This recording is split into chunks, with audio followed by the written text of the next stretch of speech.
Bonsoir à tous, j'espère que vous allez bien, que votre début de week-end va bien se passer. Aujourd'hui, on va parler d'un club qu'on évoque souvent, mais qu'on n'a pas le temps vraiment d'aborder sur le sujet plus précisément, c'est Guimarães. Guimarães qui reste quand même un club très important pour le foot portugais.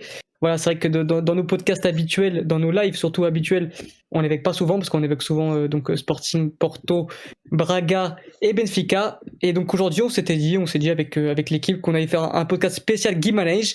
Parce que voilà, comme je viens de l'énoncer, ça reste un club important, un club qui a du mal un peu encore à être régulier au sein de notre championnat. Et donc on a l'honneur d'avoir avec nous un grand supporter de Guimarães. Thomas, comment tu vas? Ça va, impeccable. Et vous? Ça va. Merci d'être présent ce soir, d'être avec nous. Donc ça fait plaisir. Tu avais fait déjà un podcast l'année dernière, si je dis pas de bêtises. Donc on est très content de t'avoir parmi nous pour parler de ton club préféré. Bah, moi aussi, super content. Et enfin, on a notre deuxième supporter de Guimarães, Mathieu. Comment tu vas? Bonsoir Alex, bonsoir Thomas, bonsoir à tous nos éditeurs.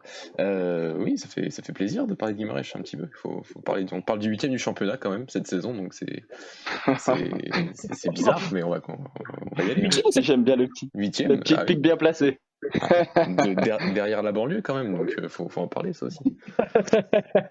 Enfin, on répète comme Mathieu est donc supporter des Braga et donc on va dire l'ennemi un peu du club de Guimarães. Vitória, on va dire Thomas. Thomas, alors voilà, saison encore un peu même très compliquée, une saison encore une nouvelle fois décevante. Voilà, on a l'impression que c'est chaque année la même chose avec au Vitória. C'est des débuts de saison qui hype un peu, avec des projets qui hype depuis quelques saisons, et au final, bah non, toujours pas d'Europe, alors que le projet quand même du président Miguel Pinto Lisboa, c'est d'avoir un Vitória européen, un Guimarães qui joue le haut de tableau en Liga NOS, et non, toujours pas. Donc voilà, cette saison, le 8e, alors que bon, limite toute la saison, tu joues entre la 5e et la 6e place et tu t'écroules à la fin. Voilà. Donc moi je voudrais déjà avoir ton avis un peu sur ces 2 années, sur ce mandat un peu de Pinto Lisboa qui est arrivé du coup il y a 2 ans. Selon toi, voilà, qu'est-ce que tu en penses un peu de ce bilan de ce président qui est arrivé récemment au sein de ton club? Alors, le bilan, on va dire que on va en tirer du positif et du négatif. Le positif, c'est que qu'on a un projet basé aussi sur la jeunesse et sur aussi le repérage de jeunes talents à l'étranger qui me plaît et qui plaît aussi à beaucoup de Vitorianos. Et je pense que c'est par ça qu'on doit avancer, surtout au Portugal. Les infrastructures avancent aussi du côté de Guimarães, donc les infrastructures que ce soit pour la B, les moins de 23, la A, ou même une nouvelle académie qui est en train d'être construite pour les juniors. Le rachat de la majorité de la SAD qui appartient désormais totalement aux supporters, donc qui ne l'était plus, hein, parce que 56% qui appartenait à l'actionnaire majoritaire Mario Ferreira. Et puis derrière, on a de quoi? Il y avait pas des investisseurs qui devaient mettre un peu de sous là au sein de la SAD justement? J'ai entendu ça. Alors oui, en fait, c'est que c'est plus particulier. C'est pour ça qu'en fait tout le club est surtout très instable. C'est que la démission en fait de l'ancien président. En fait, pour remettre un peu les choses dans le contexte, donc c'est ce que j'expliquais tout à l'heure aussi à Mathieu, c'est que en fait le président voulait réinjecter de l'argent déjà de base, donc où je le voulait injecter de l'argent parce que pour lui on ne pouvait pas, en gros on ne pouvait pas aller plus haut sans un actionnaire, une personne qui vienne et qui injecte de l'argent dans le club. Ils ont voulu, il y a une agence qui a voulu racheter les parts donc à l'actionnaire majoritaire et l'actionnaire majoritaire a refusé et du coup 7 ou 8 jours plus tard le président donc a démissionné. Donc il était un peu las de tout ça et on a eu donc le nouveau président qui est venu et qui a donc fait aussi une grande part de son mandat, comme quoi il allait récupérer donc un peu de part de cet actionnaire pour les redonner au club et pour que le club appartienne aux supporters. Parce qu'en fait, via l'ancien président, s'il vendait les parts, le club allait appartenir donc à une autre société et n'allait plus appartenir en fait aux supporters. Ok, d'accord.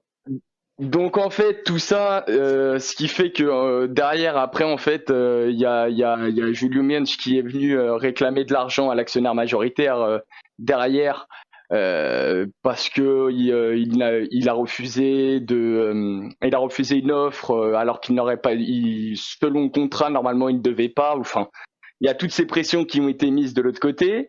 Il y a eu aussi la pression aussi de Deco parce que l'agence de Deco avec laquelle travaillait Julio Miensch, il y a beaucoup de joueurs qui étaient passés par là, donc Tapsoba, on avait aussi Otavio, d'autres joueurs qui sont passés par Vitoli et qui réclamaient aussi de l'argent au Vitoli. Donc effectivement, Rui Santos, on parle jamais donc dans tous les journaux télévisés, on parle jamais de Vitoli. Et puis là, Rui Santos est venu en direct à la télé avec des papiers en main, en disant que le club était mal géré par le président, que le président devait démissionner, qu'il avait demandé 20 millions aussi par rapport aux droits télé en avance, parce que du coup c'était un peu la crise du Covid, c'est ce que le président a dit. Et de l'autre côté, le journaliste a dit que en fait il mettait le club en faillite, en crise. Et donc du coup, qui voulait à tout prix qu'il démissionne. Donc on n'a jamais vu ça de la part d'un journaliste à la télé, surtout sur un club comme Vitoli. Donc en fait, il y a beaucoup de gens qui se sont mis donc dans les pattes du président et qui sont très intéressés par toutes ces parts de marché. Et donc là où j'allais en venir, c'est que du coup, le président a parlé d'un peut-être un futur accord avec le président ou le directeur donc d'Aston Villa, qui aurait aimé injecter des parts, et à ce qui paraît ils se sont rencontrés après le match de Vitol et au Portimonense au Algarve, et donc il serait intéressé, et il a dit donc du coup à ce moment-là qu'il en parlerait lors de l'assemblée générale qui va avoir lieu le 30 mai. Donc on va attendre de voir ce qu'il va dire à propos de ça.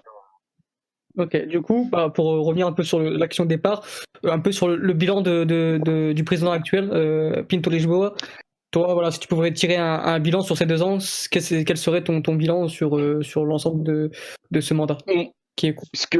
C'est compliqué à dire, je dirais du 50-50, c'est-à-dire que ce qu'on souhaite tous, c'est que le club devienne stable et travaille sur une bonne base. Est-ce que ça sera un club stable? Des fois, j'ai un peu l'impression, c'est ce que je donne un peu comme comparaison, un peu comme Marseille, où c'est un jour oui, un jour non, un jour. C'est un club super instable. Donc, du coup, ce que tout le monde cherche, c'est d'avoir. C'est dû à quoi un peu cette instabilité de ce club-là? C'est vrai que moi, ce que je me pose, c'est comment ça se fait que le club soit si instable quand même? C'est tout ce que je viens de te répéter en fait par rapport à toutes ces parts. Il y a en fait le président travaille, mais il est tout le temps jugé. Donc c'est-à-dire que là un exemple, il y a le président de l'Assemblée générale qui veut qu'il démissionne. Après on a donc le journaliste qui vient qui dit qu'il faut qu'il démissionne. Derrière t'as quand même un facteur externe avec l'ancien président qui vient de mettre aussi des bâtons dans les roues par rapport aux anciennes parts. Et tout ça fait que derrière, le club travaille toujours en guerre, alors que on devrait tous ne faire qu'un et travailler, on va dire, main dans la main. Et c'est pour ça qu'il l'a dit tout à l'heure quand il y a eu la présentation de Pepa. Il a dit qu'il a invité en fait tous les fonctionnaires du club à être présents lors de la présentation pour montrer que le club ne fait qu'un et que tout le monde est là pour travailler main dans la main et derrière qu'il y a une union derrière cet entraîneur. D'accord. Et je pense que c'est ce qu'il faut, au club, c'est vraiment se dire voilà, on fait un peu, mais après on a aussi des supporters qui confondent souvent exigence et intelligence, on va dire. Ok. Je vais finir du coup sur le bilan de Pinto Lisboa. Donc pour moi, j'attends beaucoup de cette dernière année. Mm-hmm. Cette dernière année, pour moi, je ne dirais pas que, bien sûr qu'il va devoir, tout le monde va exiger qu'on joue l'Europe. J'attends surtout de voir une équipe déjà qui a un vrai plan de jeu, parce que quand on enchaîne 4 entraîneurs et qu'on arrive en fin de saison et qu'on n'a toujours pas un, c'est vrai que c'est compliqué, mais avoir vraiment une équipe sur le terrain, donc déjà qui soit structurée, qui soit forte et qui rentre sur chaque match pour remporter une victoire. Et puis on attend surtout une stabilité au niveau de l'équipe et un travail qui soit fait en amont et qui ait pas de débilité comme il y a eu cette année au niveau de l'équipe, où quand on voit comment l'équipe a été construite, enfin, il y a beaucoup de carences. On parle d'un exemple sur les côtés, quand on voit nos pistons cette année, c'était deux cerveaux qui n'en valent pas un. Donc voilà, donc c'est surtout sur tout ça qu'on va le juger. Faut vraiment, j'espère pour lui, parce que je pense que lors de cette assemblée générale, il va y avoir beaucoup de pression. Déjà qu'il y en a pas mal, parce qu'en plus beaucoup de supporters voulaient que l'assemblée soit faite dans le stade pour que beaucoup de supporters puissent être présents. Et lui ne veut que le faire dans une salle où il y a que, je crois, un accès de 200 ou 250 personnes. Et donc les gens se plaignent aussi de ça. Je pense qu'après cette assemblée générale, on va en savoir plus. Et derrière, il faudra vraiment le laisser travailler tranquillement. Et je pense qu'on peut faire une très belle année. Et si derrière, il y a une 5e place, ça sera tout bon pour lui. Sachant que l'année prochaine, il y a les élections. Donc voilà, tout va jouer aussi. Ça va être un all-in pour lui. Mathieu, toi, sur Guimarães, si tu peux nous faire un peu ce bilan des dernières années où, comme je disais, c'est vrai qu'on attend toujours un peu plus de ce club-là et qu'on espère voir un peu ce Guimarães postuler pour, je dirais pas le podium parce que c'est peut-être un peu trop, mais au moins pour des compétitions européennes. Oui, encore plus cette année. C'est se dire que cette année, le Portugal avait 6 places qualificatives pour l'Europe et pas 5 comme la saison dernière encore. Donc, ne pas finir dans les 6 premiers pour le Vitória, c'est quelque chose qui est un peu le symbole d'un manque de régularité et qui d'un côté ne favorise pas et ne valorise pas le football portugais, dans le sens où un club comme Vitória, un club avec ses infrastructures, enfin peut-être pas tant ses infrastructures, mais le côté populaire par rapport à son stade, par rapport à la ville qui est autour, c'est un club qui a un potentiel vraiment très important pour être être un club qui se place 5e en fait, il n'y a pas de raison que le Vitória ne soit pas tous les ans 5e, comme il n'y a pas de raison que Braga ne finisse pas tout le temps 4e minimum, par rapport aux moyens qu'ils ont, parce qu'ils ont quand même aussi beaucoup plus de moyens que les clubs qui ont fini devant eux cette saison, que ce soit Santa Clara, que ce soit Passos ou que ce soit Moreirense, et pourtant il manque cette régularité. Sur ces 2 dernières saisons, il y a eu, elles sont assez distinctes, parce que t'as la première saison avec Ivo Vieira, qui est une saison l'année dernière où le Vitória finit 7e, mais on essaie toujours de trouver ces indicateurs, Alex, par rapport à la surperformance et la sous-performance des clubs.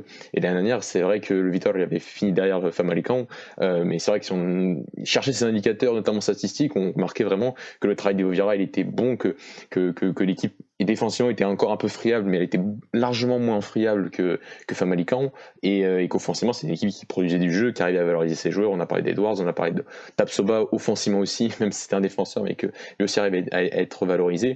Et donc on avait un Vitória qui l'année dernière avait valorisé ses joueurs, avait pas obtenu les résultats escomptés, malgré aussi il y avait quand même une très très bonne campagne européenne, malgré tout, avec les playoffs plus la phase de groupe, qui était quand même une phase de groupe très difficile la saison dernière. Et voilà, et en fait le péché originel pour moi de cette saison qui vient de s'achever il y a quelques jours, avec cette 8e place obtenue à la dernière journée, le Vitória est descendu à la dernière journée à cette 8e place, devant Santa Clara, derrière Santa Clara. Le péché originel pour moi c'est ce départ d'Ivo Vieira, et après j'ai envie de dire, les entraîneurs ils peuvent toujours partir, même si Ivo Vieira est peut-être l'un des plus compétents qu'on a au pays, il faut en trouver un aussi compétent, et le pari de Thiago était un pari beaucoup trop important. En fait il manquait trop d'informations par rapport à son style de jeu, par rapport à l'homme qu'il était, par rapport à l'entraîneur qu'il était, par rapport à sa communication, et on voit que si un entraîneur part au bout à peine de 4 semaines après le début du championnat et au bout de 3 matchs, c'est que tu n'avais pas forcément totalement cerné l'entraîneur, que tu n'avais pas forcément totalement cerné l'homme, et qu'au final tu te retrouves avec une saison qui commence excessivement mal, qui est un peu rattrapée par João Henrique au début, et qu'au final tu te rends compte que tu as toute cette préparation qui revient en cours de saison, et le Vitória s'effondre et tout d'abord perd un terrain monstrueux devant Passos, et ensuite à la dernière journée c'est la catastrophe, et c'est cette défaite face à Benfica qui enchaîne aussi avec la victoire de Santa Clara lors de la dernière journée qui s'est terminée mercredi, et un Santa Clara qui par contre a mérité par par contre, par sa stabilité et par rapport à ses idées et à son recrutement, d'arriver à passer devant le Vitória. Et c'est aussi sur ça que doit s'inspirer, c'est plus de stabilité, comme le disait Thomas tout à l'heure, à la fois en termes d'entraîneur, en termes de direction, et surtout même en termes de dirigeants. Ok. Et du coup, d'où peut-être la nomination de Pepa qui reste comme un super entraîneur. On va revenir plus tard. Moi, je voudrais d'abord évoquer cette saison qui s'est passée, qui vient de se finir, qui s'est finie mercredi. Mathieu en a un peu parlé. Moi, j'aimerais avoir ton avis. Voilà, une saison encore une fois décevante, comme on l'a dit en début d'émission. Une saison mouvementée encore de la part de Guimarães. Voilà, on s'attendait quand même à une autre saison quand on voit le recrutement quand même qui laissait présager comme de bonnes choses, hein, avec notamment la recrue phare Ricardo Quaresma, la conservation de Marcus Edwards. Voilà, il y a eu quand même des recrutements de plein de bons jeunes quand même. On s'attendait vraiment à des hypants, on va dire, comme on a dit au début de saison. On s'attendait à un tout autre Guimarães avec l'arrivée d'un jeune entraîneur Thiago Mendes, que voilà, on attendait tous de voir ce que ça allait donner. Et au final, il est parti au bout de 4 matchs. Donc voilà, moi je voulais un peu avoir ton avis sur cette saison qui est mauvaise, faut se le dire. Mais voilà, en quelques mots, comment tu résumes cette saison où voilà, il y a encore une fois départ de Thiago Mendes, départ de Carlos Freitas qui était le directeur sportif de ce club et qui était un peu l'homme de ce projet, un peu d'aller chercher des jeunes à l'étranger, etc. Là, on a l'impression qu'on recommence tout à zéro. Il y a eu l'arrivée aujourd'hui d'un nouveau directeur sportif, Jem Texera, qui a donc été aussi un peu scout du PSG. Voilà, moi je voulais avoir ton avis un peu en quelques mots sur cette saison. Donc non, bah alors par rapport à l'ensemble de la saison, bah après moi aussi on s'attend. Alors moi je pense que le gros problème de la saison c'était sur le fait que aucun des coachs n'ait réussi à trouver un dispositif pour faire comment dire exploser ou je sais pas si ça se dit potentialiser, enfin vraiment mettre au top les meilleurs joueurs de cet effectif. Quand on a un Edwards dans son effectif, on se doit de faire un système de jeu pour lui. Pour moi, ni Quaresma ni Edwards n'avaient un système qui était fait pour les mettre dans les meilleures dispositions.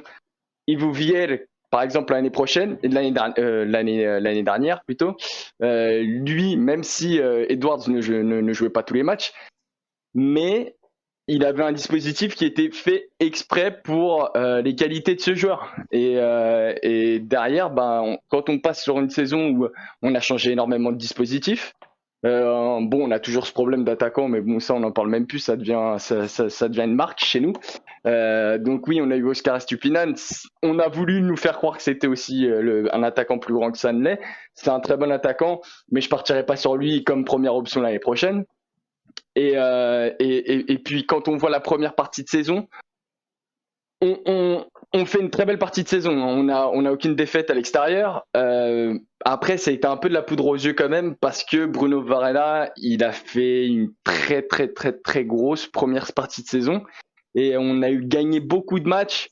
Alors, je vais pas tout remettre en cause. Bien sûr, il y a eu des matchs où l'équipe a été présente, bien structurée défensivement et je donne tout le mérite au coach Enriquez.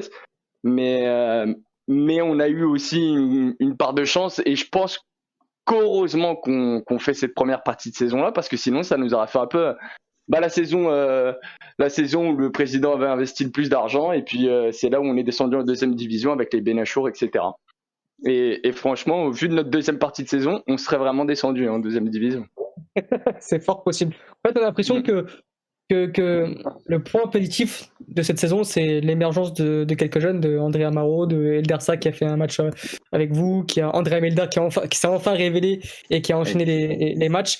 On va dire en fait c'est quasiment le seul point positif de cette saison. C'est le gros point positif sur lequel on va devoir travailler la prochaine saison.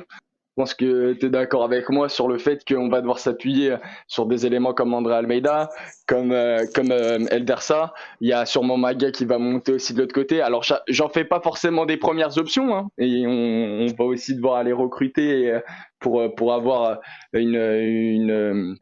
un choix entre deux.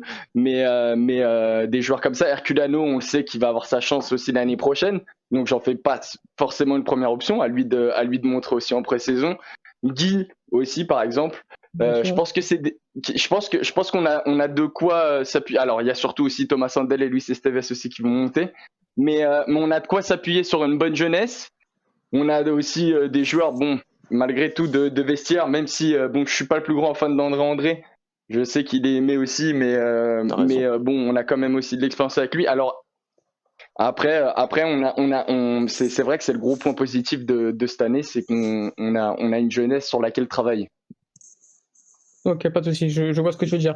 Mathieu, on a l'impression que comme un peu le Sporting cette saison, bien non, on va pas les comparer, mais on a l'impression que l'émergence de ce club, le retour de ce club au premier plan, passera par davantage à une confiance en la formation qui reste quand même très bonne depuis. On a vu que cette saison, quand même, que ce soit même en équipe B, en troisième division, ou même au championnat de U23, même s'ils font pas une excellente saison, il y a quand même des très bons jeunes sur lesquels il faudra s'appuyer. Oui, ça c'est évident. C'est aussi on en avait parlé un petit peu en off avec Thomas sur la politique de Carlos Freitas qui était de miser un peu sur la jeunesse, à la fois aussi en achetant des joueurs en post-formation. Et on a vu aussi, on a pas mal de cas sur les équipes U23 et équipe B cette saison du côté de Vitor. Et c'est vrai qu'on en avait parlé sur nos fameux podcasts, notre série de podcasts, Alex, chez les jeunes, en disant qu'il y a une époque, un Herculano n'aurait peut-être jamais prolongé au Vitor. En tout cas, n'aurait jamais peut-être signé son premier contrat pro au Vitor. On avait eu les cas de João Rezende, de Vasco Souza qui sont partis respectivement à Benfica et à Porto, et on a un Herculano qu'on avait vraiment peu de confiance en se disant il va signer soit au Portugal, il signe autre part, soit il signe peut-être même à l'étranger. Il y avait eu aussi des rumeurs de pas mal de grands clubs l'année dernière, donc c'est une marque d'une vraie confiance. C'est peut-être le plus gros symbole de ce changement de paradigme du côté du Vitor, qui est d'essayer de faire plus, de miser enfin sur sa formation, enfin peut-être pas enfin, mais de vraiment miser sur sa formation, parce que c'est un des chemins, c'est un chemin que Braga est en train de prendre, et c'est un des chemins que entre guillemets tous les autres clubs doivent prendre au Portugal. Maintenant, c'est vrai que du côté du Vitor, il y a encore ce problème des infrastructures qui va tendre à se régler, comme l'a dit Thomas tout à l'heure.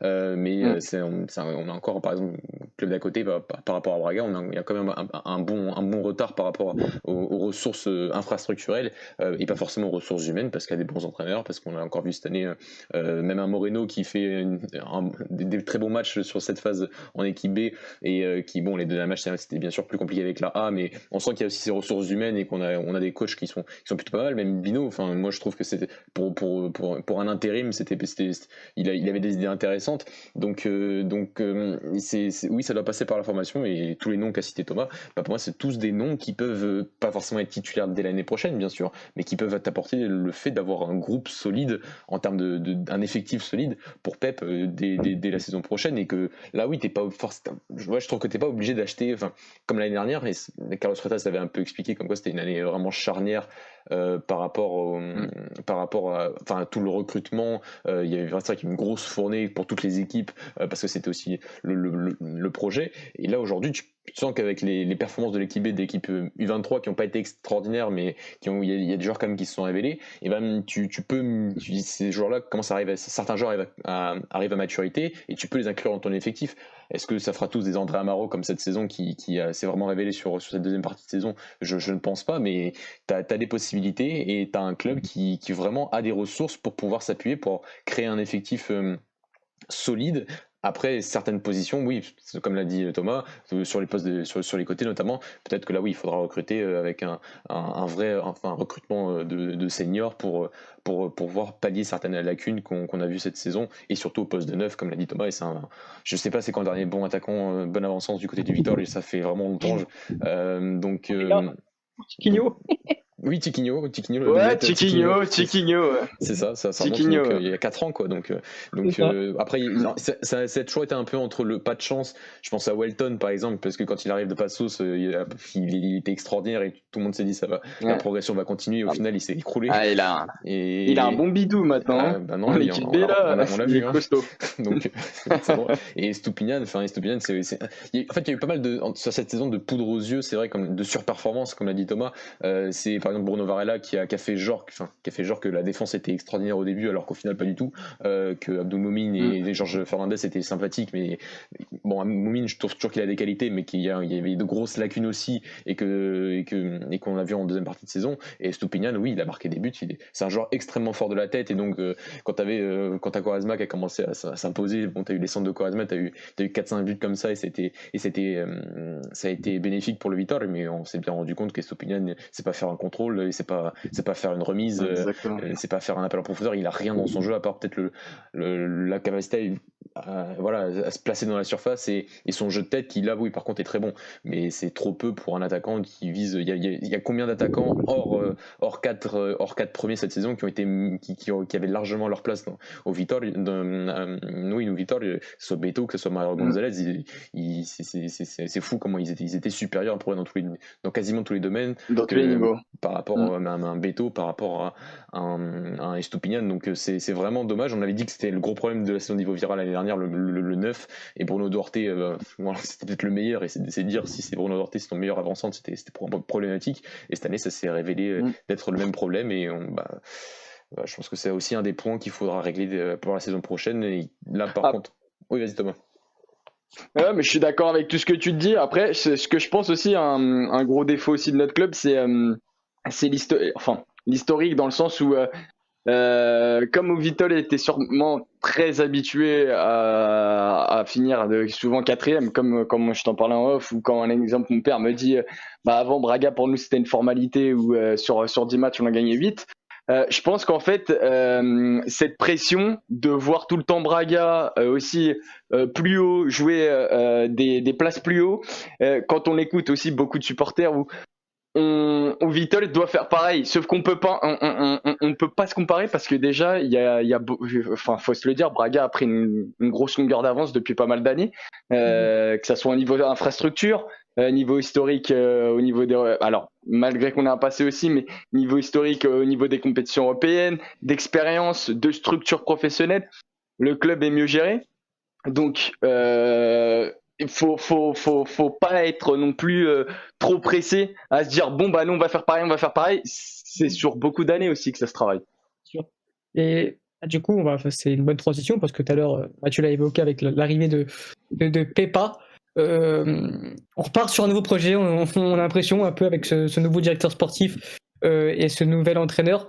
Voilà, là c'est vraiment, tu as quand même je vais pas dire une référence parce que c'est bien trop tôt, on va pas dire que Pepa c'est une référence, mais ça reste un excellent coach du football portugais. Il l'a montré à Tondela, où il a fait le record de points dans ce club-là, même à Moreirense, qui a fait malgré tout du bon boulot. À Passos, j'en parle même pas, il les a qualifiés du coup pour l'Europe. Il a battu des records à Passos. Voilà, là c'est vraiment, tu as au sein de ton équipe un très bon entraîneur, un directeur sportif qui malgré tout doit faire ses preuves, mais qui a quand même des belles références, avec notamment un passage au Paris Saint-Germain. Voilà, là c'est comme tu as dit, ouais bien sûr, et comme tu dis, là va falloir être patient, mais comme tu as dit aussi, c'est la dernière année du mandat de Pito Lisboa. Il n'a pas le droit de se tromper. On a l'impression que c'est un peu comme Varandas au Sporting lorsqu'il prend un Mourinho. C'est vraiment la saison où il ne faudra pas se tromper, mais d'un côté, il faudra être patient. Thomas, un peu comment tu envisages la saison prochaine, qui sera déterminante? En fait, si tu préfères, je pense que le choix qu'il a fait, il aurait dû le faire sur cette deuxième année. C'est Pepa, en fait, c'est un peu un choix d'une stabilité, d'un coach qui connaît. Alors c'est facile aussi de le dire après tout ce qui s'est passé, hein. Moi aussi j'étais épais par rapport à Thiago, mais c'est le choix d'une stabilité, d'un entraîneur qui a fait ses preuves. Il connaît très bien la Liga NOS. Et puis d'après ses paroles, c'est aussi un coach qui voulait énormément au Vitória et qui adore le club. Donc je pense que c'est ce qu'il aurait dû faire sur cette deuxième saison, partir sur quelque chose de plus stable par rapport à son projet, parce qu'on avait quand même une première année qui était, malgré le fait qu'on n'ait pas accroché cette dernière place avec Ouivovier, on avait fait quand même une très belle année, que ça soit en Europe. On avait surtout donné beaucoup plus de valeur à l'effectif. Et j'espère en fait que cette troisième année va être en fait la deuxième année qu'on aurait dû avoir. C'est-à-dire cette stabilité que le club aurait dû avoir, renforcer la valeur de certains joueurs comme Edwards ou un André Almeida. Et à côté de ça, positionner un exemple des nouvelles recrues de la formation, et surtout avoir un mercato beaucoup plus ciblé sur ce poste d'attaquant que on veut tous et qu'on désire tous.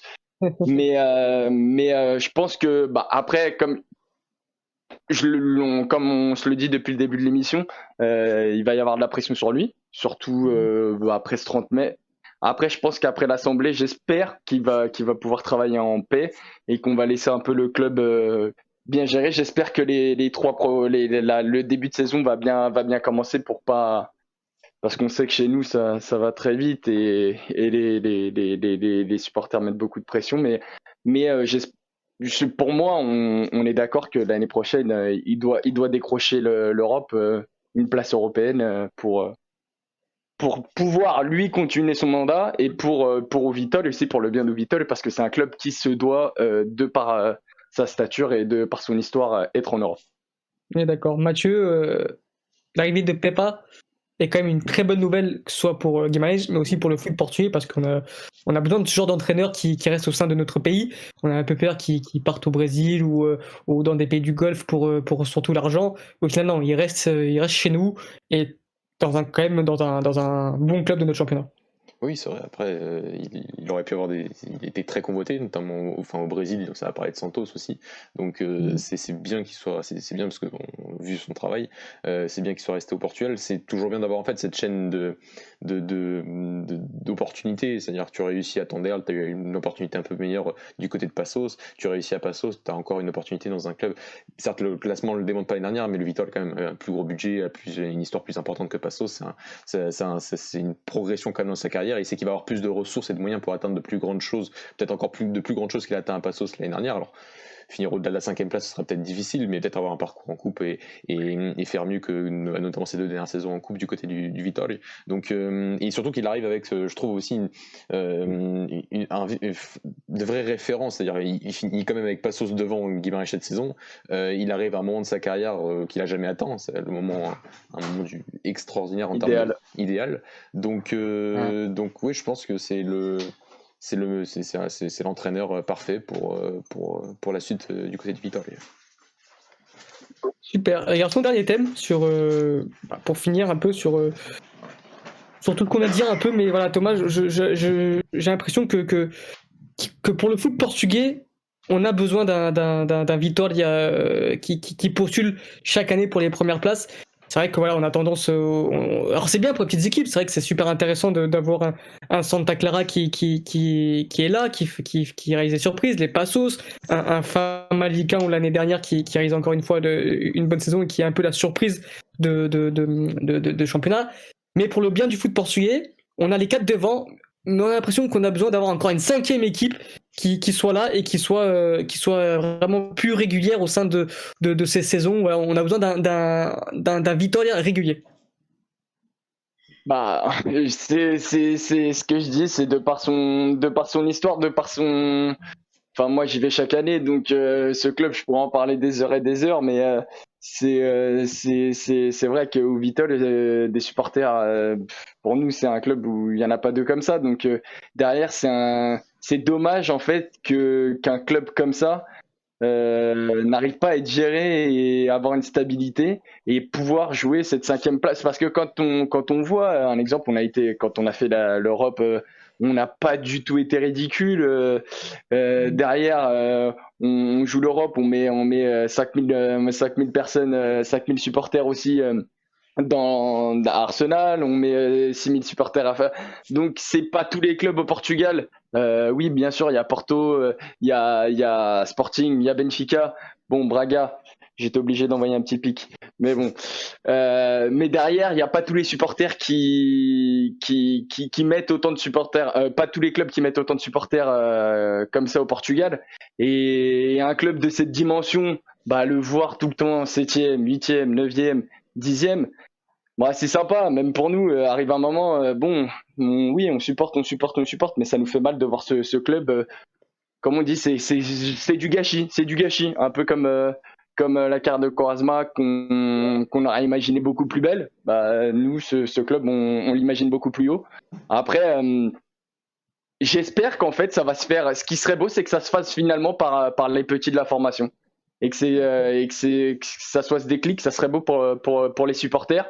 Parce que s'il y a une chose qui est sûre, c'est que les supporters suivent attentivement l'équipe B aussi. et qu'ils sont tous derrière les jeunes de la formation. Donc c'est quelque chose qui est très apprécié par les socios et ça serait une belle revanche sur tout ce qui s'est passé que le club réussisse par ça au final. Et justement, comment tu vois la composition de l'effectif la saison prochaine? Est-ce que tu sens qu'il y aura beaucoup de départs ou non, il y a une sorte de stabilité qui est aussi importante pour une équipe pour faire de belles choses la saison prochaine? Bah après, alors moi, comme je t'ai dit, un exemple, un Eldarsa ou un Maga, je les vois, moi, je vois Maga rester en A l'année prochaine et Eldarsa aussi.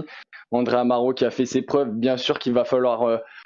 Alors faut pas oublier que Pedro Henrique, je crois il fait toujours partie du club. Donc à voir s'il va avoir sa chance. Après moi j'étais pas forcément fan de ses relances, mais en termes défensifs ça aurait été mieux que ce qu'on a eu cette année. Mouming, je lui laisse toujours sa chance. Et par contre Suleiman, je pense qu'il aurait besoin d'un bon prêt. Un bon petit prêt lui ferait du bien. Derrière au milieu de terrain, on va avoir quand même pas mal de choix avec Luis Esteves et Thomas Handel qui vont monter. Guy aussi qui va avoir sa chance. Après, on va voir s'il va rester en A ou alterner aussi avec la B. Je pense qu'on va avoir le retour aussi de Maddox parce que Maddox a disparu un peu des radars cette année dû à sa blessure. Mais c'était un joueur que j'appréciais énormément et il a souvent joué sur l'aile alors que de base c'est un milieu relayeur. Et donc du coup j'aimerais bien beaucoup le voir l'année prochaine à ce poste-là. Je pense qu'on aura besoin d'un milieu aussi créatif, mais vraiment un milieu créatif qui ait déjà fait ses preuves. Et donc je repense peut-être à l'année dernière, en début d'année, où Thiago était parti soi-disant parce qu'il n'avait pas eu un milieu comme Adrien Silva ou autre. Ouais. Je sais pas si au final il n'avait pas forcément tort ou pas. Et surtout, je pense que Quaresma va rester, comme il l'a indiqué sur les réseaux sociaux. Edwards, je pense pas à un départ d'Edwards non plus, parce que Je pense qu'il y a un club qui peut venir chercher Edwards, parce que c'est vrai que l'année dernière, pour nous, c'était impensable qu'il refasse une saison au Vitória, tellement il avait été exceptionnel. Cette année, c'était beaucoup moins bon. Là, peut-être que c'est peut-être le moment pour un club de venir le chercher, parce que c'est peut-être que sa valeur marchande est moins élevée que la saison dernière. Alors moi j'y ai pensé aussi, mais derrière, vu que c'est la dernière saison c'est un all-in pour notre président, est-ce qu'il va pas tout faire pour garder Edwards cette saison? Je pense, je pense qu'il va rester. Enfin, personnellement, je pense.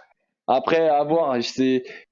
Par contre, c'est vraiment un joueur des fois, on a du mal à. T'as l'impression qu'il est jamais heureux. J'aimerais bien qu'il soit un peu plus concerné sur le terrain. Des fois, t'as l'impression que c'est ce qui lui manque un peu. Il s'éteint un peu de ses matchs. Mais je pense que même Rochinha, par exemple, je pense qu'on n'en parle pas assez aussi, mais Rochinha, il fait une saison, mais c'est le seul joueur cette année où tu peux te dire quel joueur. C'est un mec, faut pas oublier, hein, avec Louis Vouviel, normalement il devait même partir. Hein. On en a fait n'importe quoi, on l'a envoyé en B. Enfin, personne n'en voulait et le mec a continué à travailler sans rien dire. Et puis il est revenu plus en forme que jamais. C'est vraiment un joueur sur qui on compte aussi l'année prochaine et surtout avoir un recruté. Parce que bon, je dis comme tu as vu, j'ai pas parlé de Sakho ni de Mensah, j'ai pas envie d'en parler. Mais je pense que Sakho, Mensah, donc les latéraux, enfin nos pistons cette année et nos latéraux, on va avoir besoin de faire un recrutement là-dessus et surtout en attaque. Et j'ai pas parlé aussi de mon petit Bamba que j'aimerais bien qu'il monte aussi en numéro 6. Alors, je sais qu'il joue en défense centrale parce qu'on joue à 3 défenseurs en équipe B, mais c'est un joueur que j'aimerais beaucoup voir évoluer en position 6. On est bien d'accord, c'est vrai que c'est une belle révélation de cette saison du côté au niveau des U23, mais aussi de l'équipe B surtout. Mathieu, je sais que on sait que toi tu es supporter des Braga, que forcément tu prends un peu de plaisir à voir Guimarães en bas pas du classement, mais dans le milieu de tableau de la Liga NOS. Mais est-ce que, comme vient de dire Thomas, on a quand même besoin, que ce soit pour notre championnat, d'avoir un Guimarães tout en haut, que ce soit vraiment le 5e club ou voire le 4e club de ce championnat pour la compétitivité de notre ligue. Bon, alors 4e, on va se calmer. quand même. Mais non, enfin, en tant que supporter de Real, j'ai toujours dit, moi, tant que le Vitória est derrière nous en championnat, moi je m'en fous, tu vois. C'est-à-dire que si on est premier et qu'eux ils sont deuxième, ça me va en fait, tant qu'on est devant. Mais plus sérieusement, en tant que supporter du football portugais, oui, on en avait parlé un peu avec Thomas, c'est que un club en fait, c'est pas comme Rio Ave, parce que Rio Ave a une équipe qui est un peu plus régulière sur ces dernières saisons, sauf cette année, parce qu'ils sont pas sûrs encore de rester en première division. Mais c'est un club qui a pas le stade, qui a pas un minimum d'infrastructure qu'a Guimarães, même si ça peut être encore amélioré, qui a pas tout le côté populaire, qu'il n'a pas les mêmes supporters, enfin, ça a strictement rien à voir. Donc en fait, en termes de potentiel, Guimarães n'a rien à envier à Braga en réalité. En termes de potentiel de ressources, de supporters, de tout l'engouement qui peut être créé autour d'un club, le Vitória n'a strictement rien à envier. C'est toujours le côté dirigeant, et on en parle souvent dans Golasso, c'est que je disais tu peux créer un effectif, entre guillemets, c'est pas hyper difficile de créer un effectif avec au moins des bons joueurs. C'est pas, si tu as un entraîneur qui est mauvais, bah, tu peux facilement changer un entraîneur et espérer que le nouveau soit bon. Par contre, une direction, c'est très difficile à changer, surtout au Portugal. Tu as des élections, tu as des actionnaires, quand tu as une direction qui est incompétente, je dis pas qu'elle est incompétente aujourd'hui du côté de Vitória, je trouve que l'idée de Carlos Freitas était très bonne au départ. C'est juste que quand tu sens pas une sérénité au sein de ta direction, bah, c'est très difficile de t'en débarrasser au final, même au Portugal, même avec des élections. Donc, on le voit avec Benfica aujourd'hui. Donc il faut une sérénité, comme l'a dit Thomas. Voilà, je répète, le Carlos Freitas, l'idée de Carlos Freitas à Guimarães était excellente, parce que pour moi au Portugal, quand tu as ce gap, et aujourd'hui même le Vitória a un gap avec Braga, pour essayer de réduire ce gap, ou en tout cas cet écart, et même avec les grands, c'est de trouver de nouvelles idées, des idées où en fait ces clubs-là ne vont pas les chercher parce qu'ils n'en ont pas besoin. Et Benfica, le Sporting, Porto, même Braga, aujourd'hui ont un peu cette mainmise sur le marché interne, et l'idée de Carlos Freitas était excellente, de pouvoir aller chercher dans la post-formation des clubs étrangers pour essayer de récupérer cette compétence qui se fait à l'étranger au niveau de cette formation-là, de valoriser sa formation avec les contrats professionnels et tout ça. Et donc au final, il y avait des mécanismes et des idées qui étaient très innovantes et qui permettaient au Vitória sur le papier de se démarquer. Le gros problème, ça a été l'entraîneur, c'est surtout cette année, et aujourd'hui le problème, c'est qu'il n'y a pas Carlos Freitas, et qu'un projet de 2 ans, par contre c'est un peu court, et on verra ce que fera Jaime Teixeira, parce qu'il est un peu de la même sphère, parce que aussi ils se connaissent tous avec un peu Anteo Henrique, donc on verra s'il continue sur cette sphère, enfin sur cette idée là de jeunesse et de post-formation, et de la formation aussi du Vitória, et qu'il arrivera à créer de recréer une émulation pour que ce club, oui bien sûr, finisse 5e tous les ans. C'est pas normal que le Vitória ne finisse pas 5e par rapport à ses moyens et par rapport à toutes ses ressources, à tout son potentiel. L'année dernière c'est 7e, cette année c'est 8e, l'année d'avant c'est 5e devant Moreirense, et on se souvient que Moreirense, on avait appris 4 semaines avant qu'ils n'avaient pas la licence pour aller en Europe, donc mentalement honnêtement, je pense toujours pour moi que si Moreirense pouvait jouer l'Europe cette saison-là, Moreirense aurait fini 2e, le Moreirense d'Ivo Vieira aurait fini 5e cette saison-là, je le pense. Et l'année d'avant c'est 9e avec c'était pas avec P0, si peut-être 9e avec P0, enfin en tant que supporter du football portugais, c'est pas normal qu'en fait le Vitória ait pas des résultats, ne soit pas 5e ou 6e chaque année, et en plus cette année tu avais 2 places européennes, pas comme la saison dernière, et ne pas finir dans ces 2 places, c'est sacrément décevant en tant que supporter, et que voilà, c'est le truc. Il y a toujours ce problème avec les mandats aussi, parce que tu te retrouves avec une fin de mandat, donc tu as un président qui va faire un all-in et qui va peut-être prendre aussi une décision un peu courte. Alors la première, celle avec Pepa, est plutôt bonne, je trouve, même très bonne, mais entre la vision que tu dois avoir à long terme pour un club pour un club comme le Vitória, et aussi les échéances à court terme, très court terme, qui sont d'une saison avec les mandats et les élections, c'est pas une situation facile à gérer. Donc on verra, mais en tout cas on va voir ce que va faire Jaime Teixeira, et donc on verra son travail, et voir s'il arrive, quelles vont être ses idées, et surtout Pep, bien sûr qu'on est très curieux de voir ce qui va être capable de faire, et s'il va enfin réussir à faire gagner un derby à Guimarães, ce serait bien aussi, enfin ou pas, mais on verra. Je vais même pas répondre là-dessus, mais c'est vrai que ça commence à faire long. Thomas, est-ce que tu as quelque chose à dire pour finir ce podcast, une dernière chose à rajouter? Non, tout simplement, j'espère une bonne fin de saison, une bonne saison l'année prochaine, avec tous nos petits jeunes talents, que ce soit Herculano, que ce soit Leandro Almeida, tout ça, ça nous fera plaisir. Et puis finir cinquième ou même quatrième, troisième, renouer avec le haut de tableau, et c'est ce qui ferait en fait avoir une équipe plus forte. Do Vitol, ça fera toujours une équipe plus forte du Sporting, ça fera toujours une équipe plus forte de Braga, ça rendra toujours plus fort les autres, et c'est ce qu'on veut pour notre championnat, de la compétitivité.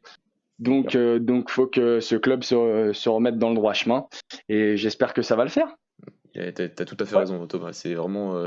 Parce que là, par contre, je chambre pas, mais quand tu vois les résultats du Vitória face à Benfica et face à Porto ces dernières années, c'est famélique. Vraiment. Le Vitória n'arrive pas à gagner ces clubs-là.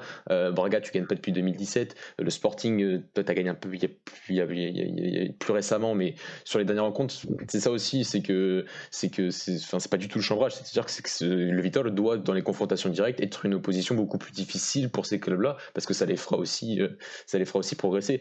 Et je me souviens des matchs avec Luis Castro, les matchs qu'il fait face au Benfica de Bruno Lage. Bah oui, tu perds 2 fois, mais l'opposition que tu as montré face à ce Benfica là, c'est ça qui fait grandir les grands et qui te fait grandir toi-même. Et ça, je suis tout à fait d'accord avec toi, et que par les ressources et par les moyens qu'a le Vitória, ce club-là doit imposer beaucoup plus de difficultés à ces clubs-là pour tout simplement l'émulation du championnat.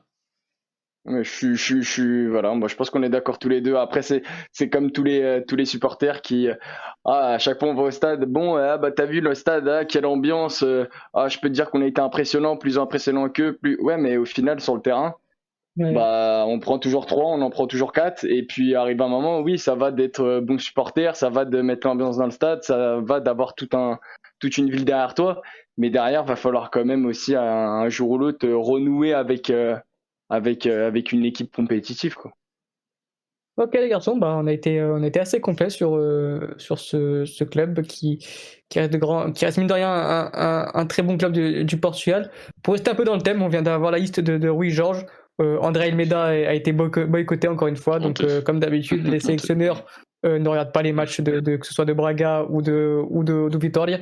Donc voilà, c'est pas grave, il vaut mieux prendre un Romero Barro qui a fait 3 matchs avec la A plutôt que André Almeida qui fait une saison complète avec la A de Guimarães. Ah, mais c'est honteux. C'est pas grave. C'est honteux, ça allait une mention spéciale, mais limite il se cache même plus. Franchement, il se cache même plus, je suis désolé. Bon, déjà avec David Carmo en début de saison, quand il était pas blessé, c'était déjà ahurissant.